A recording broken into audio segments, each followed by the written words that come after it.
My daddy thought this lady, she's ready for marriage.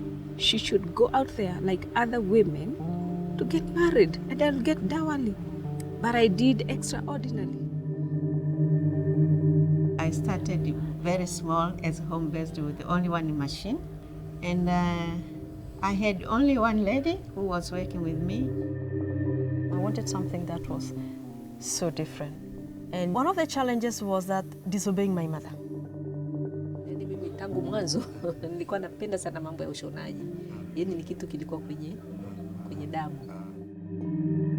When an economy like Tanzania or like Uganda or like Kenya, where it's a developing economy, it's growing and you can feel that these countries are growing. But when you fail to empower 50% of your population to participate equally, you're losing out. The whole country's losing out. The economy is growing. We see a number of opportunities arising. And as a result, we will see a lot more women trying to realize that they need to do much better than they are doing now. I'm working for the biggest company in Europe, the Alpine Club of Germany. Doing 300 clients per season, it's not easy. In Tanzania, for example, whenever they see you with more than 300 clients, they think, now, what is this? She's a lady. Hey.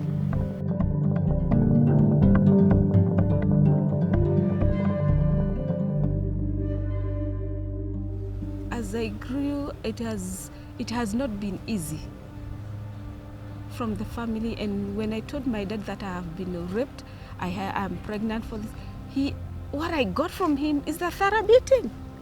I was thrown out of my home by my parents. Nobody even bothered to know whether she got a baby or not. I was taken by an auntie. I got a chance. My mom agreed to take care of my boy so that I can go to the school to do the hiking and trekking. I truly loved seeing the planes. I liked attending to the guests. And I told my parents I want to do something with tourism. I was like, my mom told me no. Secretly, I applied for a college and I was enrolled. I told my father this is what and he's like, okay, you go, follow your heart if you want to do that. And I went to college. I finished my first year. My first diploma, came look for a job, there was no job, and my mother told me, I told you. Look at so-and-so went to the teacher's training college. She's employed by the government. You should go back and do something different. And I told my mom I'm not going to do that.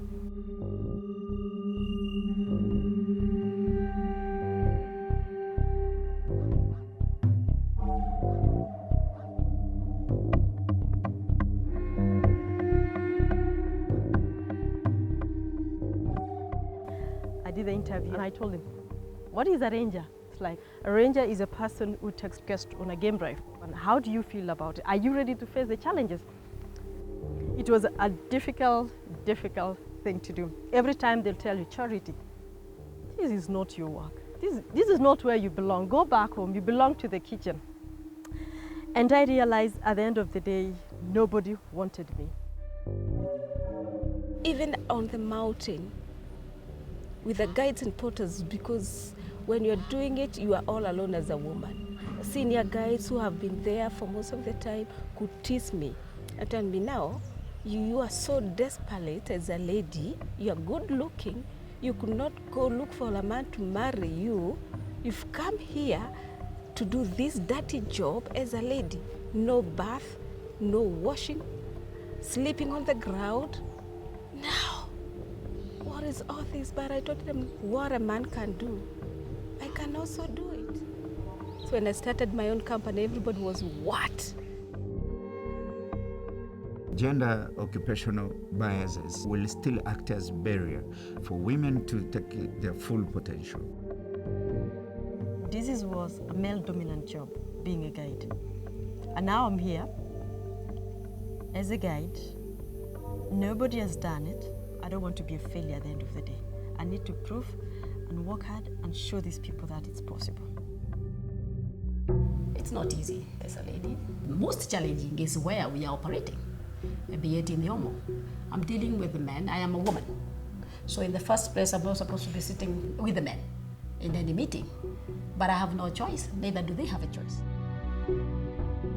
As society develops, women realize they have an opportunity to make a living through enterprising. In Tanzania, you're looking more at women business owners, you're looking at women who are very active in the informal sector.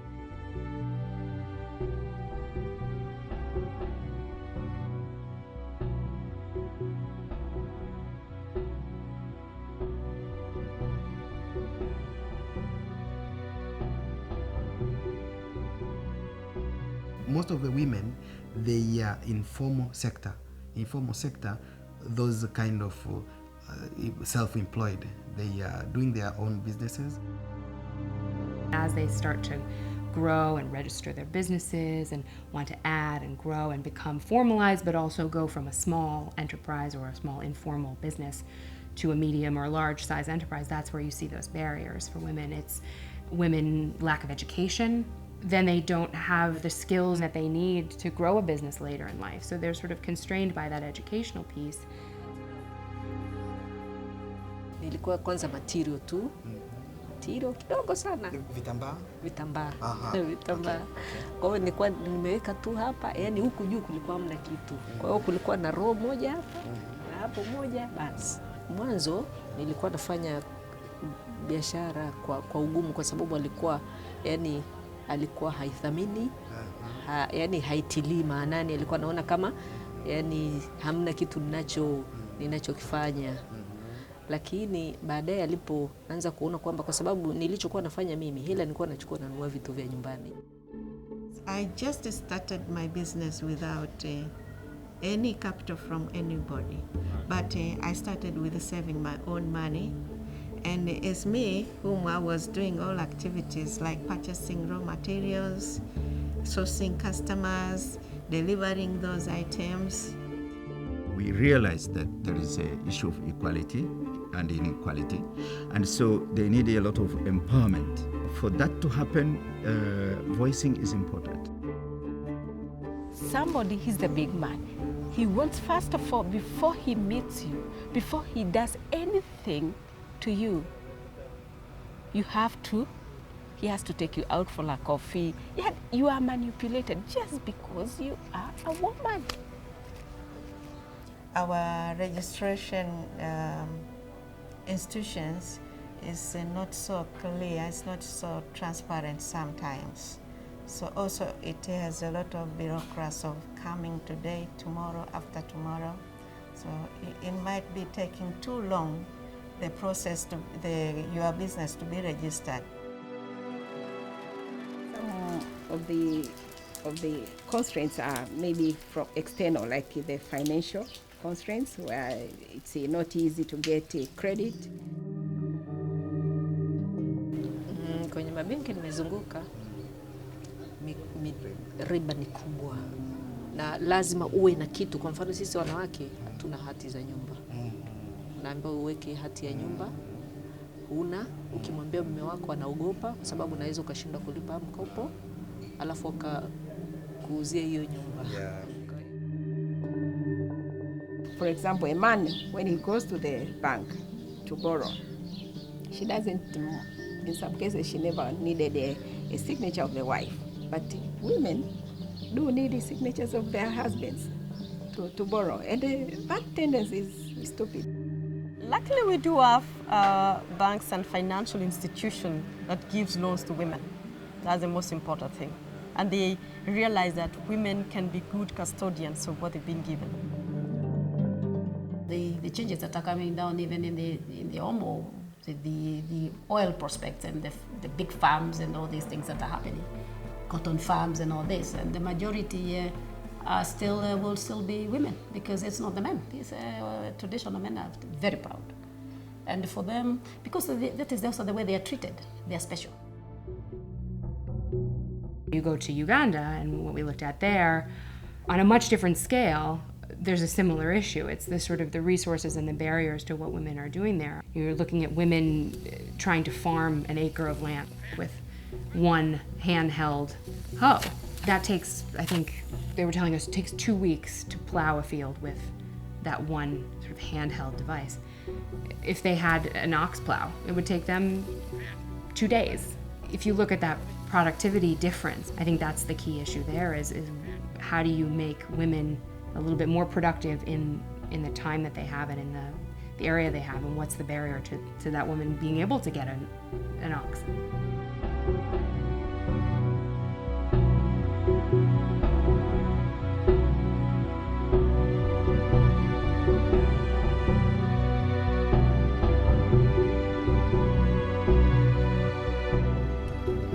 See, women are the engine of the home. Even the men, they would ask money from women to go out in the bar. Out of the money they have sold from cotton. So it is better if a woman knows more about cotton or more about crops. Men only will help if there is money. Unless somebody who is staying with the husband will help. But if she's single, there's nobody, no man can come and help unless she's going to pay him.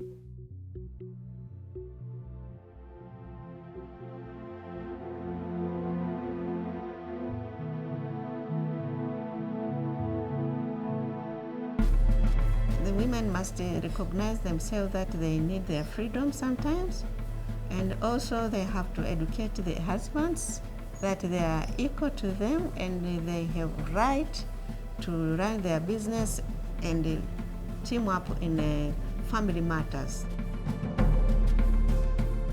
They say when you educate a woman, you educate the family. Yeah, the family get educated. Yeah, the family change, the family life change economically and socially. The most happiest thing for me is when guests came and say, "Oh, Lady Ranger."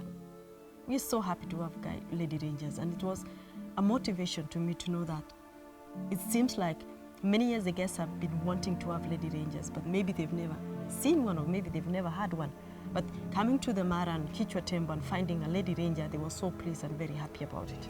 What I'm doing today, I think I've dominated in business as a woman. I'm doing great. I have like more than 200 people. I have 150 porters that are under me. I have 25 porters, 25 guides, qualified, well trained. So whenever we have like 3 groups, 4 groups overlapping, they are well taken care of. I'm feeling proud with my business because it is growing.